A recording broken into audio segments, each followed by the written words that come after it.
Mother's day है और सारे सेलिब्रिटी अपनी अपनी माँ की तस्वीरें शेयर करके उनके बारे में कुछ न कुछ लिख रहे हैं।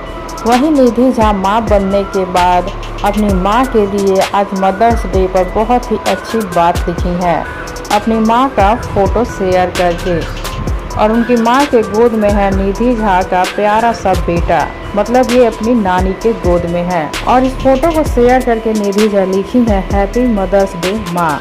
आज माँ बन के समझ आ रहा है कि माँ का त्याग क्या होता है।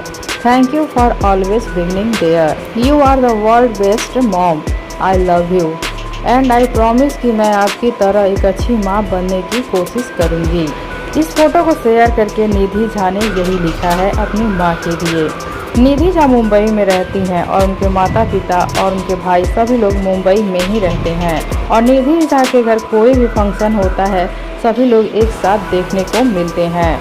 और निधि झा की माँ पहली बार नानी बनी है और नानी बन के बहुत ही ज़्यादा खुश है। इनकी खुशी तो इनके चेहरे से ही झलक रही है। अगर आप सभी अपनी माँ से प्यार करते हैं तो कमेंट बॉक्स में हैप्पी मदर्स डे जरूर लिखें। साथ ही वीडियो को लाइक कर लें, चैनल को सब्सक्राइब कर लें। वीडियो पसंद आया हो तो इसे ज़्यादा से ज़्यादा शेयर करें।